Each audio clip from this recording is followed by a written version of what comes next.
does it mean to be inviting? Perhaps you have invited friends over to your home to play or for a meal. Perhaps you have invited a family member to come and live with you. Perhaps you have invited people to come to a party or to go to a game. Perhaps you have invited someone to take a job or to be employed where you work. Maybe you have invited someone to use their talents in service to others. Perhaps you have invited someone to come to church with you.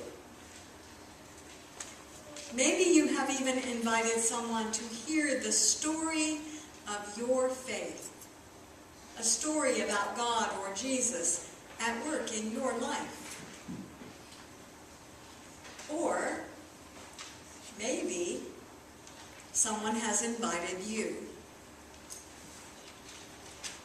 Today we hear an invitation from Jesus. Jesus actually says it's a command, but I think that's kind of a goal for us to live into. So for today, let's hear it as an invitation. Love one another as I have loved you. Go and bear fruit. We are United Methodists, and as United Methodists, we are inviting people. We affirm that God is already working in our lives and in our world, and we are invited to come alongside and to participate in God's work in the world. As United Methodists, we are invited to participate in worship and study, mission and outreach, care and prayer, all as ways to put our love into action. This morning, we're going to share together a bit about some of the ways that we as United Methodists in the Great Plains Conference are inviting. So to get us thinking together, I invite you to participate in this message. I have a little quiz, and I would like to invite Tara and Logan and Darren and Lindsay to come forward. You don't have to take the quiz, you have to help me pass it out. You want to see the face of terror? Remind yourselves of make sure everybody gets one.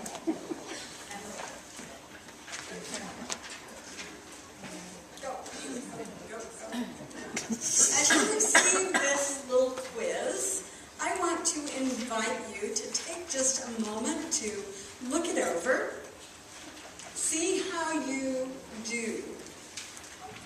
And together, we are going to share a message through the quiz about how we are inviting United Methodists.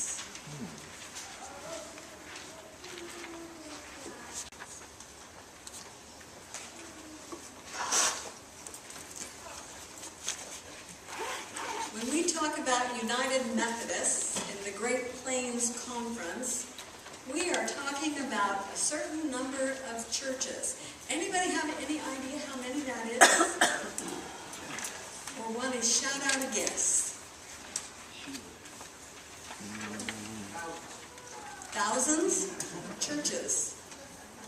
1,035. Wow.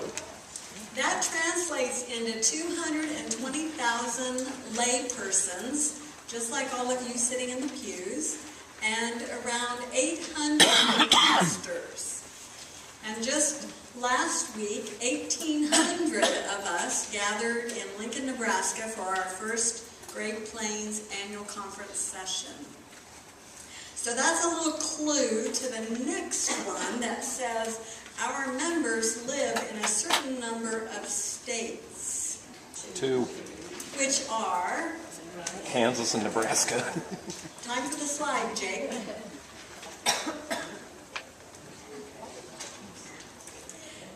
The different colors you see on these two states are the districts in our conference. And all of those together are our Great Plains Conference. Now, as a conference, we have a motto. It's kind of a shortened version of saying a mission statement. And the motto is very inviting. Wonder if anybody knows what that motto might be.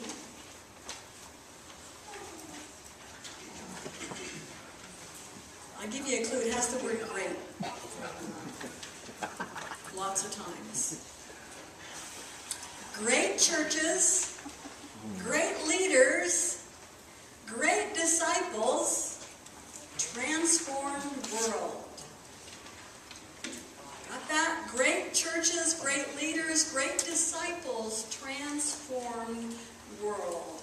That's our guiding principle for all that we are and do as United Methodists in Kansas and Nebraska. Now we know that the area that we live in is a place where unfortunately we meet up with natural disasters. Rain, hail, tornadoes, all kinds of flooding, other possibilities.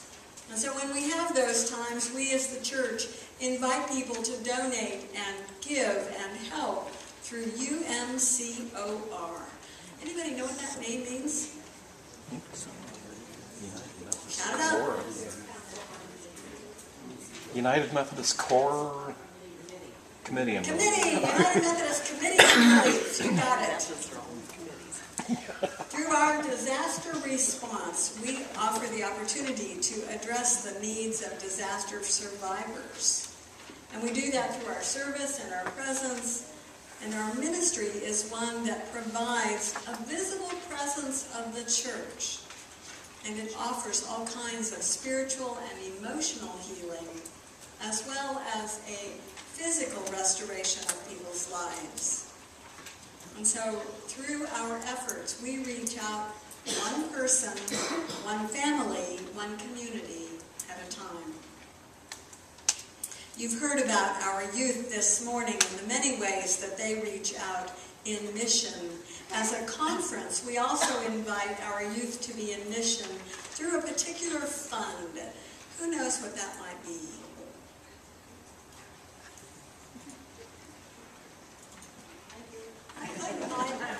Youth Service Fund. Youth Service Fund. And the unique thing about this fund, it is not only a fund for youth, it is a fund by youth.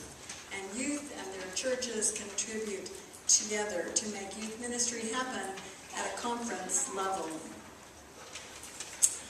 We invite people through their lives, through their ministries, through their service, to respond to the call to be ordained pastors. One of the things that we do every year at annual conference is celebrate the service of ordination. This year we ordained a certain number of new pastors. Anyone heard how many they are?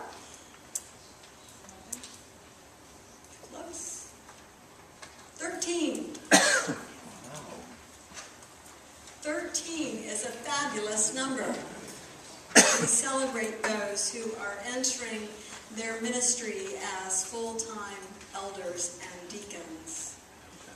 In addition to that, Rick and I participated this past week in the first ever candidacy summit, where we had 39 people who were attending because they are feeling some sort of call to start the candidacy process into ordained ministry. What an inspiration. I'm going to be talking more about that later on.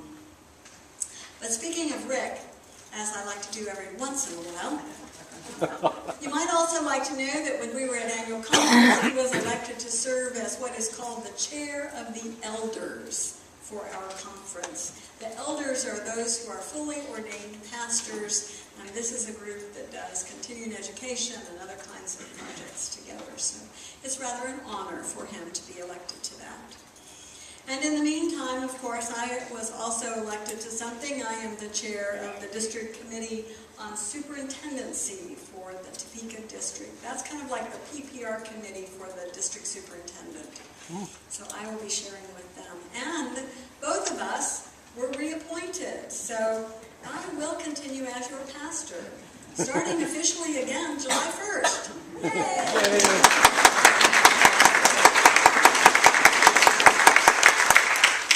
I wasn't really looking for applause, but thank you very much. It is a joy to be here. As you might guess, all of us as United Methodists invite persons to hear God's Word in worship. The opening worship service at annual conference was led by our bishop, whose name is Scott Jones. Here are a couple of words from his remarks that bring us together as we think about our church and our being United Methodists.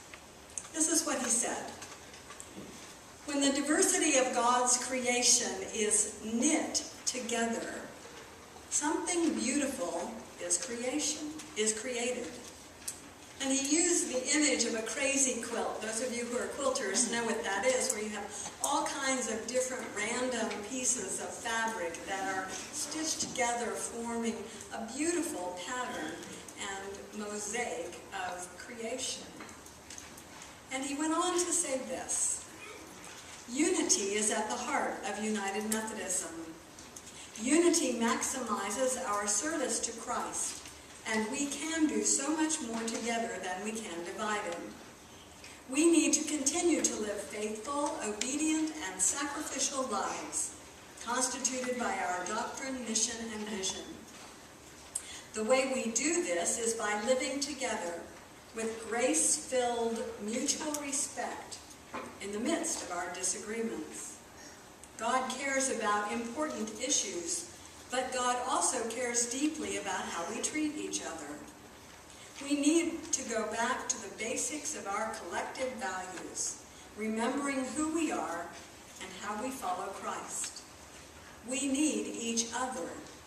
We need to affirm our diversity, as every part of the body has a role to play. With faithfulness to Jesus Christ and a mission focus as the heart and soul of our denomination, we need to continue asking our church and ourselves, what is our mission?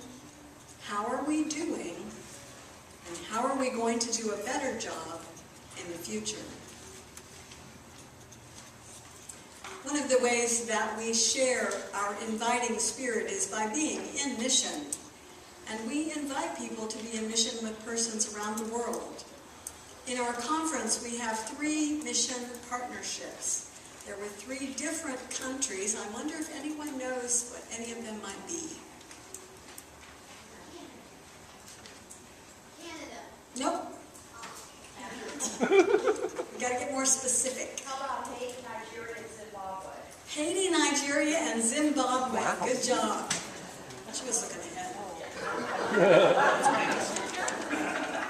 Haiti, Nigeria, and Zimbabwe are the 3 countries that we are in covenant partnership with, which means that we share not only our financial giving, but we have exchanges of people, we have mission trips, we have all kinds of learning opportunities between us.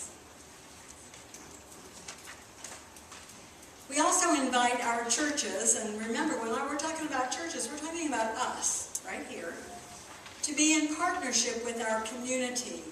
A priority for this year for our conference is the Something Partnership. You want to guess? Carolyn, you got that one figured out? It's not listed anywhere else on the page. Oh. It is called the Public Education Partnership. And believe me, this is one that I am most excited about. As a conference, we are inviting all of our churches to be in partnership with the schools in their towns. And we have already begun that partnership right here in Silver Lake through our Good Neighbor mission. It is one that I hope and know that is going to continue to grow and blossom. As part of the conference's initiative, there will be educational events for churches to help think about how we grow these partnerships with the schools. We invite persons to give financially through their church to support the mission and ministry of our conference. This gift is called It used to be called apportionments. It is now called mission shares. Very close. Very close. Each of our local churches, and that includes us, is invited to tithe 10% of our operating budget for the mission and ministry that we share together as a conference.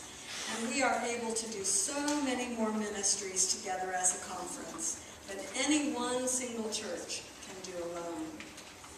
One of those ministries is inviting college students to explore and grow in their faith.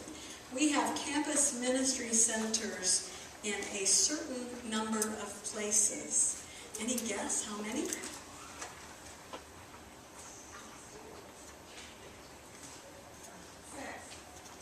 8. 6 is close. Now for bonus points, let's see if we can name them. Anyone here present in the room in college right now? KU. Washburn. Emporia State. Baker. What? Not Baker yet. Pittsburgh. K-State. Wichita State. Fort Hays. Not yet on Kansas Wesleyan. Stretch your thinking. University of Nebraska. Oh yeah. And in addition to those, we have how many United Methodist colleges and universities? 4. For bonus points, let's see who can name them. Southwestern College in Winfield. Kansas Wesleyan in, now the one you tried to do before, Baker in Baldwin, it's not Nebraska. And what is in Nebraska? Nebraska Wesleyan at Lincoln. Oh. And all of those 4 schools also have campus ministries.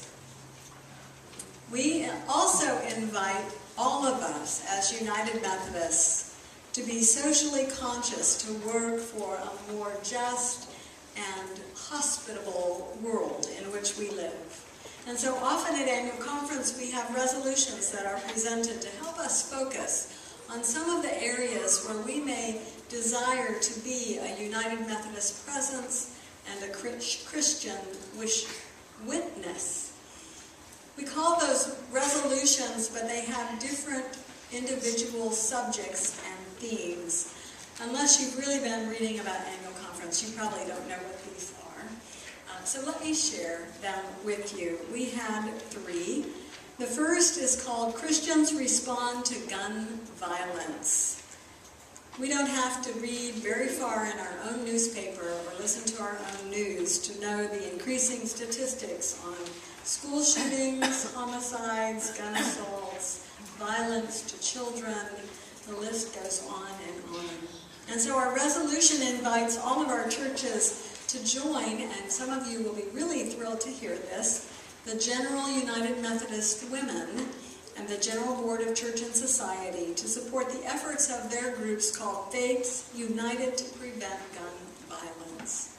So we're hoping to join in partnership with those programs already in place. The second one is called Compassionate Immigration Reform. With the increase in families separated by immigration, we are seeking to advocate through changes to reunify families and provide a path for their citizenship. And the third one is Global Maternal and Child Health. As United Methodists, we are seeking to partner with the Healthy Families, Healthy Planet Project to create awareness, education, and advocacy for the well-being of women, infants, and children worldwide. We have so many opportunities to give and participate and be inviting, and one of them through the United Methodist Church is to be generous givers, and that happens at annual conference as well. And I just wanted to celebrate with you, and here's where Carolyn got the answers to some of the questions. The things that we supported as your representatives at annual conference. If you want to have fun and guess an amount of money that was collected in those days, you can take a guess, and I'll tell you.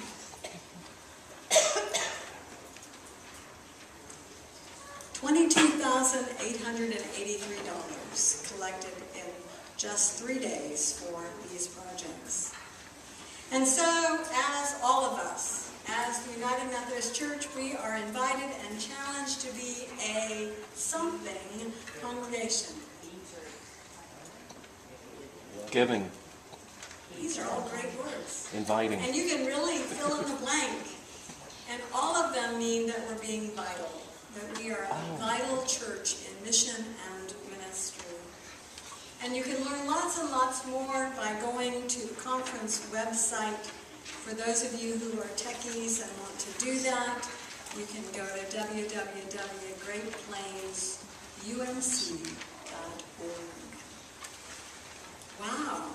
It's pretty incredible when you stop to listen and think and make a list of all the ways and many more that we as United Methodists are inviting. And now here's what we really need to hear. Lest this sound like only a report from annual conference. Here's why. Here's why this list is so important. Here again, the invitation from Jesus. You did not choose me, but I chose you.